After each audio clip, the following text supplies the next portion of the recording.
multas previdenciárias foi mantido. De acordo com a presidência, outros 2 trechos feriam regras orçamentárias constitucionais e poderiam implicar crime de responsabilidade do presidente da República.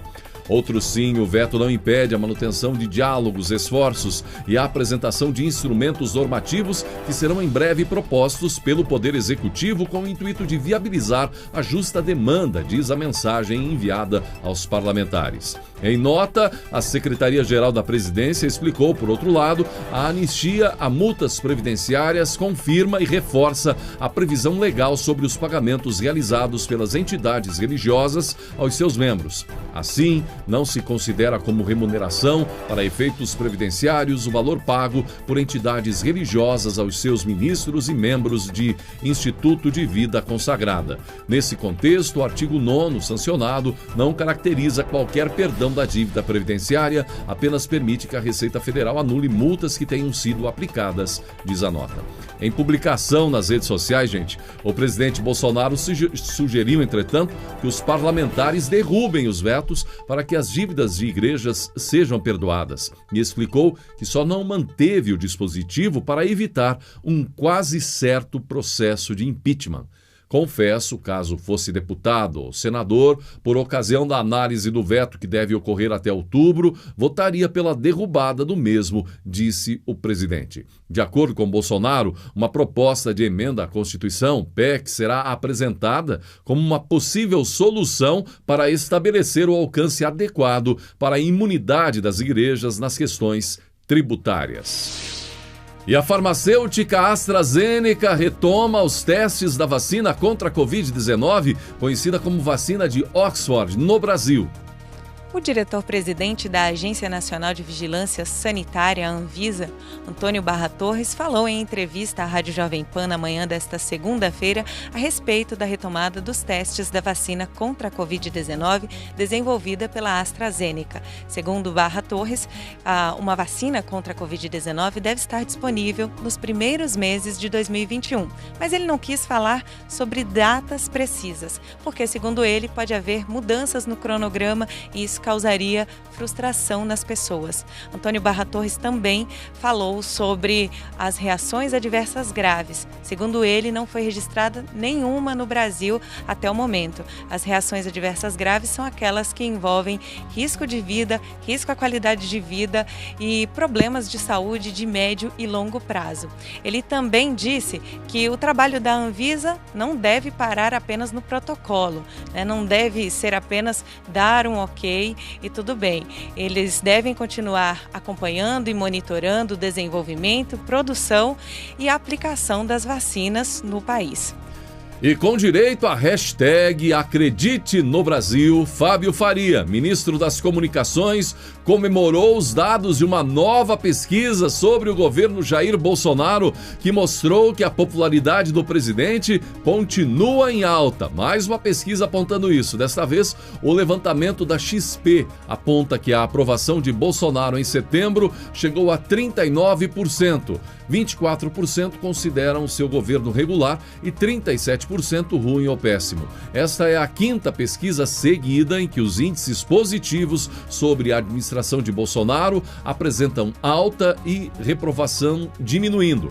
A perspectiva para o restante do mandato também teve melhora. Agora, 40% esperam que ele faça um bom ou ótimo governo até o fim do mandato. Para 35% será ruim ou péssimo. Os que acham que será regular são 20%. Na contramão, a parte da população que diz sentir muito medo de pegar o coronavírus diminuiu, chegando a 30%, o menor número desde fevereiro. Outros 40% afirmam que estão com um pouco de medo. Outros 29% disseram que não estão com medo de ter a doença, menor índice desde fevereiro também. O levantamento da XP e PESP entrevistou 1.000 pessoas em todo o país entre os dias 8 e 11 de setembro. A margem de erro é de 3,2 pontos percentuais. E muita gente preocupada com a saúde do ministro da Justiça e Segurança Pública, André Mendonça, que precisou ser levado ao hospital em Brasília, como vimos, não é? Após sentir um mal-estar nos últimos dias. E o Ministério informou que Mendonça foi diagnosticado com miocardite aguda, inflamação do músculo do coração, desencadeada na maioria das vezes por um processo viral. Boa recuperação aí ao ministro André Mendonça. E quase 95% das cidades brasileiras já foram beneficiadas com recursos do Ministério da Cidadania para o fortalecimento da rede socioassistencial durante o período de emergência em saúde pública causada pelo novo coronavírus. O Ministério da Cidadania já repassou mais de 920 milhões de reais para o fortalecimento da rede socioassistencial de 5.270 municípios durante a crise provocada pela pandemia de coronavírus. Ou seja, mais de 94% das cidades brasileiras já receberam os repasses. Os recursos são destinados à ampliação de 3 frentes: compra de equipamento individual para proteção de profissionais de unidades de atendimento, compra de alimentos e também para ações que minimizem os efeitos da crise.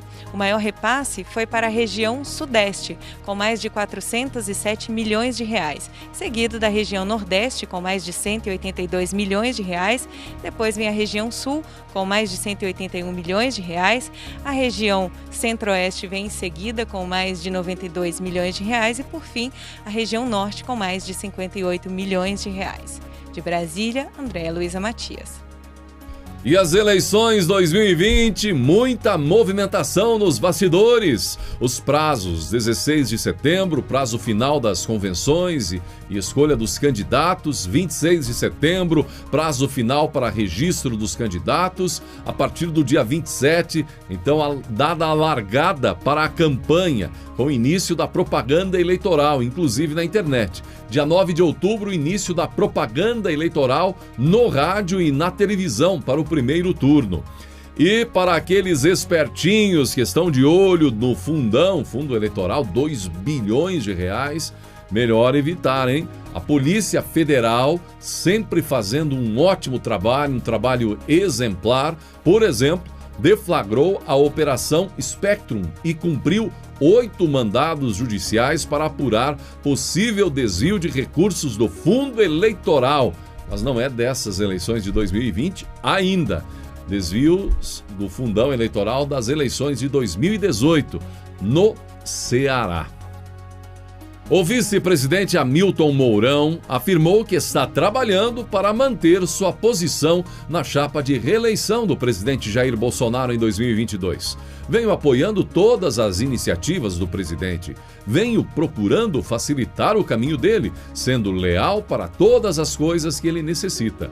Se ele desejar minha companhia para 2022, marcharemos de passo certo. Se a gente conseguir terminar todas as reformas que têm de ser feitas, de forma que a gente livre o país de toda essa carga que tem de ser retirada, de excesso de tributação, de questão administrativa, que custam muito à nação, a gente conseguindo fazer tudo isso, deixaria o país num rumo com políticas de Estado bem traçadas, disse Mourão.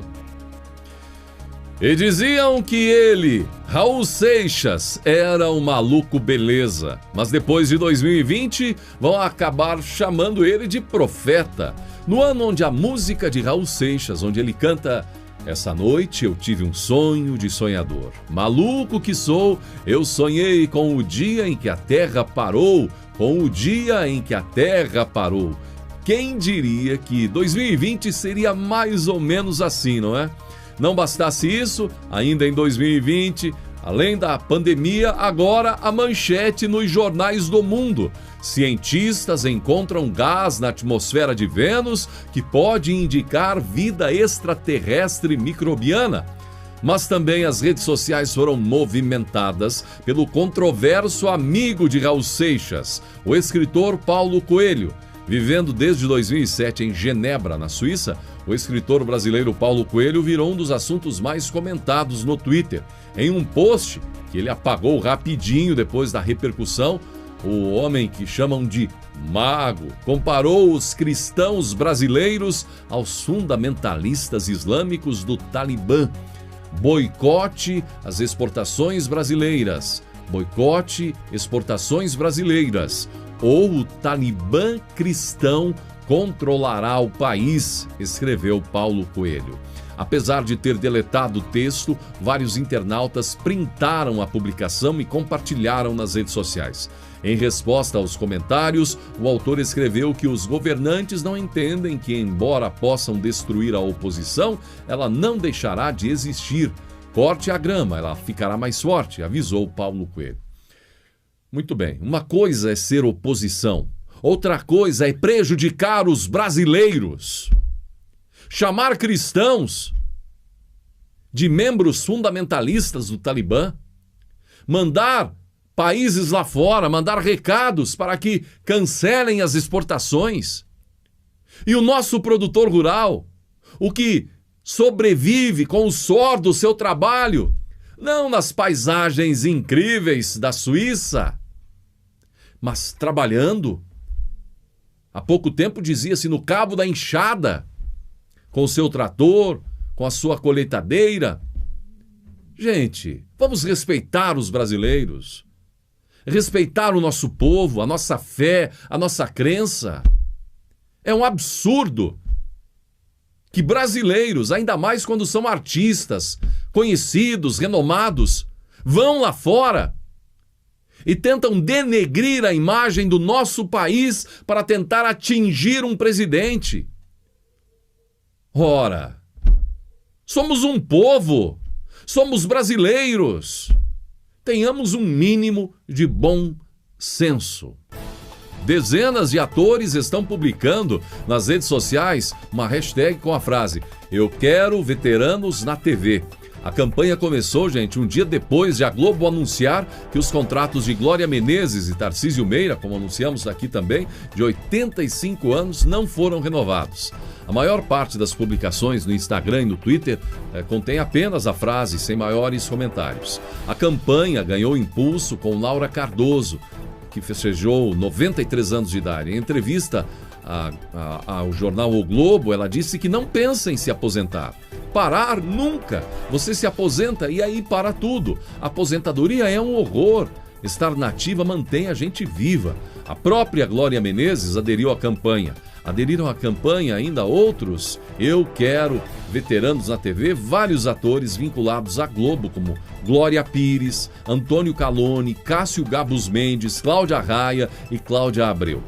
E falando em veterano, gente, também o blog Sala da TV do Terra recordou o dia que Bolsonaro pegou o microfone da Globo, pegou literalmente o microfone da Globo e fez um pedido.